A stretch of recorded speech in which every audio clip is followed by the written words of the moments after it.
Uma vida com propósitos. Dia 27. Derrotando a tentação. Fuja de qualquer coisa que lhe provoque os pensamentos malignos, mas aproxime-se de qualquer coisa que o leve a querer fazer o bem. 2 Timóteo 2:22. Lembre-se de que as tentações que surgem na vida de vocês não são diferentes das que os outros enfrentam, e Deus é fiel. Ele impedirá que a tentação se torne tão forte que vocês não possam suportá-la. Quando forem tentados, Ele lhes mostrará uma saída, de modo que vocês não venham a ser vencidos por ela. 1 Coríntios 10:13. Sempre há uma saída. A tentação, às vezes, pode parecer irresistível, impossível de reprimir, mas isso é uma mentira de Satanás. Deus prometeu jamais permitir que algo que venha de fora prevaleça sobre o que Ele colocou dentro de você. Ele não deixará que você seja tentado além de suas forças. Entretanto, você também deve fazer sua parte, praticando 4 fundamentos bíblicos para derrotar a tentação. Redirecione sua atenção para outra coisa. Pode parecer estranho, mas em parte alguma da Bíblia, você encontra instruções sobre como resistir à tentação. Somos orientados a resistir ao diabo. Veja Tiago 4:7. Mas isso é muito diferente, como explicarei mais adiante. Em vez disso, somos aconselhados a redirecionar nossa atenção, pois resistir a um pensamento não produz o resultado pretendido. Isso só aumenta nossa concentração na coisa errada e fortalece a sedução. Deixe-me explicar. Toda vez que você tenta bloquear um pensamento, você o implanta ainda mais fundo em sua memória. Resistindo, você na verdade o fortalece. Isso realmente ocorre com a tentação. Você não consegue derrotá-la combatendo a sensação que ela traz. Quanto mais você combate um sentimento, mais ele o consome e controla. Você o fortalece cada vez que pensa nele. Como a tentação sempre começa com um pensamento, a maneira mais rápida de neutralizar seu fascínio é desviar a atenção para outra coisa. Não combata o pensamento, apenas mude o canal de sua mente e concentre seu interesse em outra ideia. Esse é o primeiro passo para derrotar a tentação. A batalha contra o pecado é ganho ou perdida na mente. O que prende sua atenção também aprisiona você. Por isso Jó declara: fiz um pacto com os meus olhos, jamais olhar com cobiça para uma jovem. Jó 31:1. Davi orou: não me deixes ficar pensando em coisas sem valor. Salmo 119:37. Já se sentiu subitamente faminto depois de assistir ao anúncio da comida na televisão? Já ouviu alguém tossir e imediatamente sentiu vontade de limpar a garganta? Já presenciou alguém dando um grande bocejo e sentiu o impulso de bocejar? Você talvez esteja bocejando enquanto lê isto. É o poder da sugestão. Movemos-nos naturalmente para onde dirigimos nossa atenção. Quanto mais você pensa a respeito de alguma coisa, com mais força ela se apodera de você. É por isso que ficar repetindo: preciso parar de comer, tanto, de fumar, de me entregar ao desejo sexual ilícito, é uma estratégia contraproducente. Ela o mantém concentrado no que você não quer. É como anunciar: nunca vou fazer o que minha mãe fez. Dizendo isso, você está apenas se programando para repetir o que foi feito. As dietas em geral não são eficazes porque o mantém pensando em comida o tempo todo. É a garantia de que você estará sempre faminto. De igual modo, o orador que fica repetindo para si mesmo: não fique nervoso, está contribuindo para manter o nervosismo. Ele deveria concentrar os pensamentos em qualquer outra coisa, exceto nas sensações. Poderia concentrar-se em Deus, na importância do discurso ou nas necessidades dos que irão ouvi-lo. A tentação começa capturando sua atenção. O que prende a atenção desperta emoções. Estas, por sua vez, estimulam seu comportamento e você age de acordo com o que sente. Quanto mais você se concentra em não querer algo, com mais força, isso envolverá em sua teia. Ignorar a tentação é muito mais eficaz que combatê-la. Se a mente estiver focada em outra coisa, a tentação perde o domínio. Então, quando a tentação chamar ao telefone, não discuta com ela, apenas desligue. Às vezes, isso significa sair fisicamente de uma situação tentadora. Trata-se de uma ocasião em que não é errado fugir. Levante-se e desligue o televisor.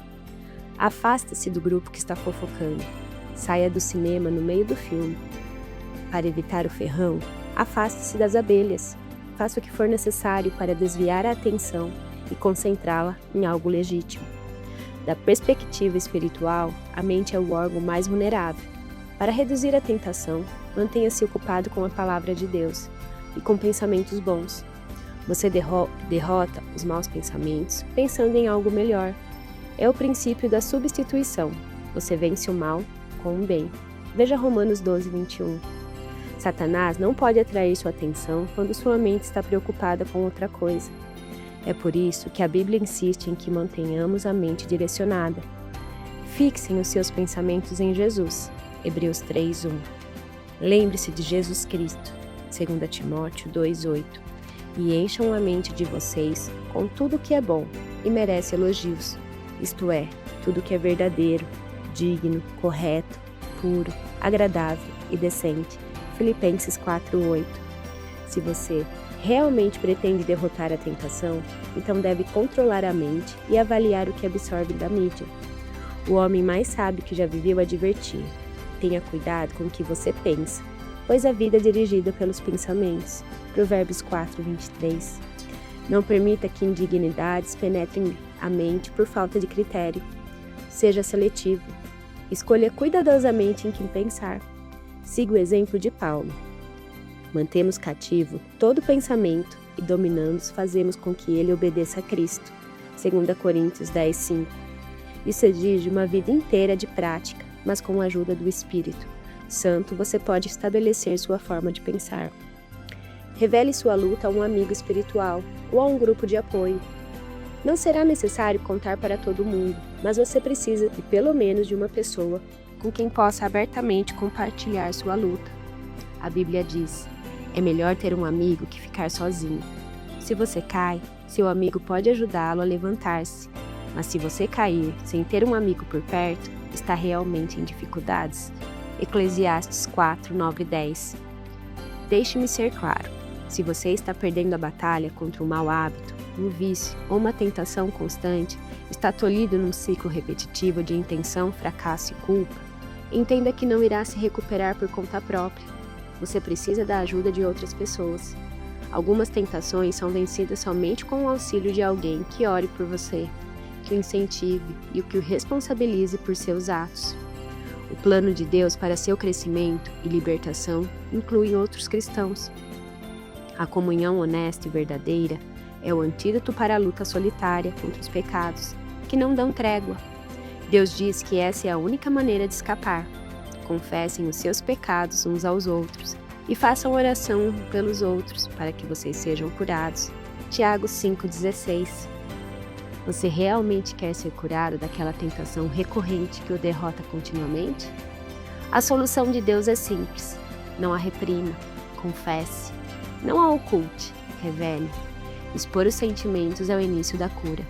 Esconder a dor só intensifica. Os problemas crescem na escuridão, tornando-se cada vez maiores, mas retrocedem quando expostos à luz da verdade. As enfermidades têm a medida dos segredos, então tire a máscara, pare de fingir ser perfeito e venha para a liberdade.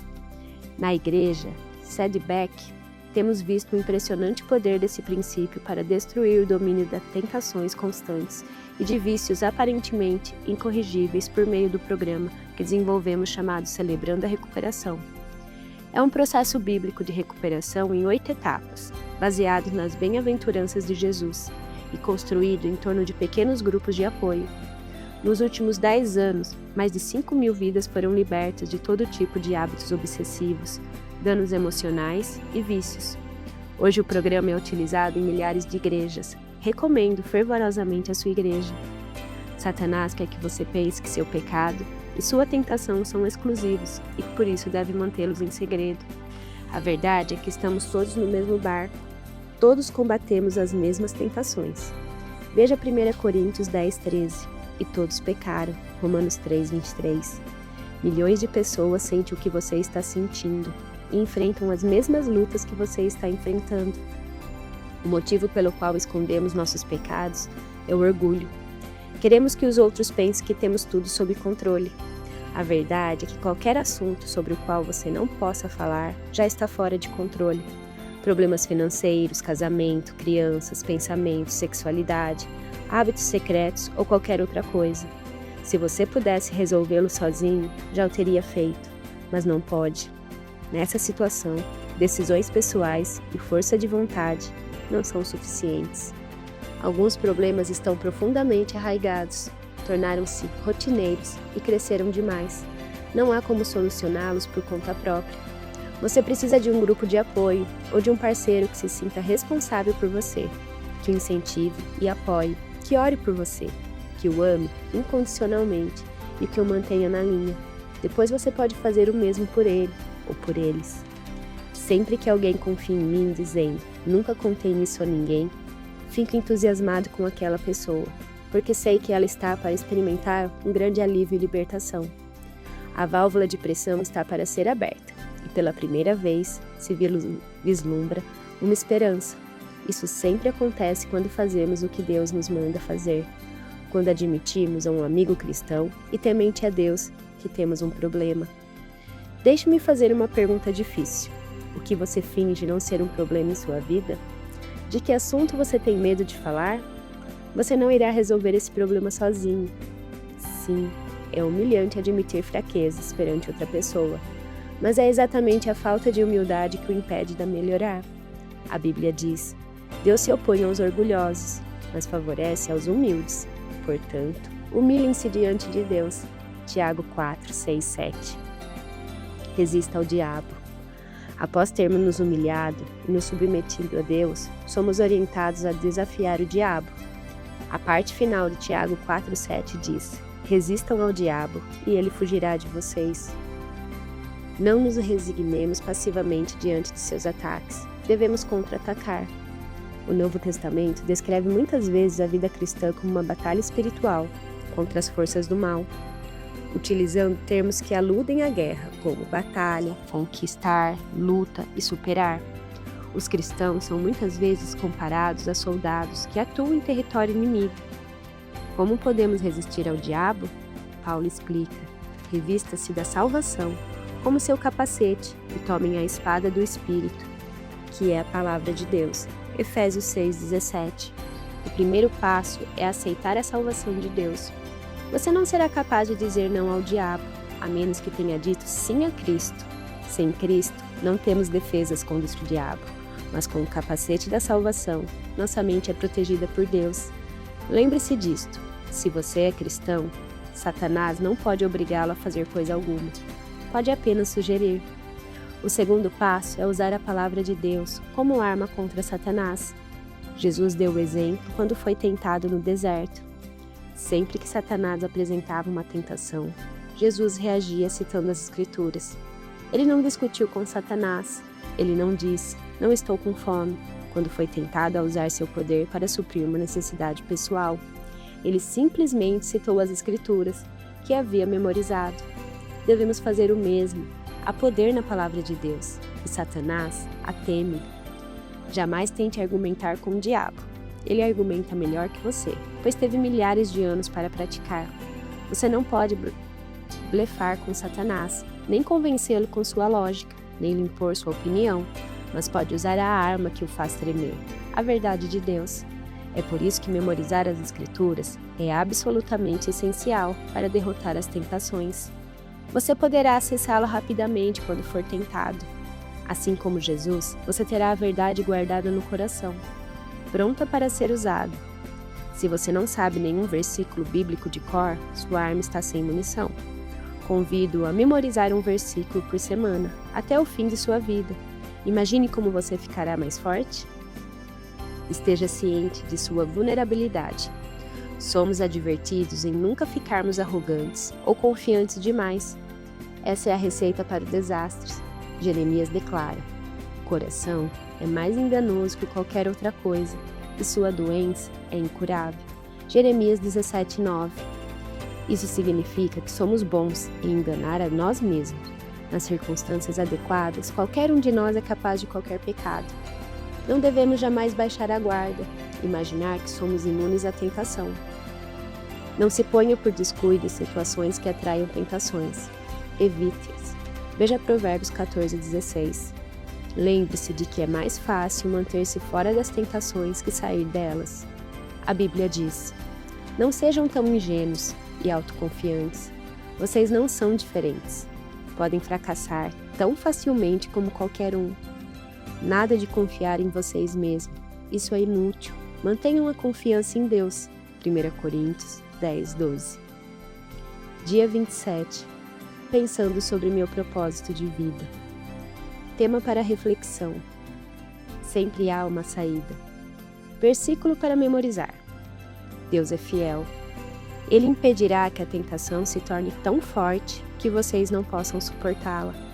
Quando forem tentados, Ele lhes mostrará uma saída, de modo que vocês não venham a ser vencidos por ela. 1 Coríntios 10:13. Pergunta para meditar. A quem posso pedir que seja meu parceiro espiritual para me ajudar em oração a derrotar uma tentação constante? Que seu dia seja abençoado. Em nome do Senhor Jesus. Amém.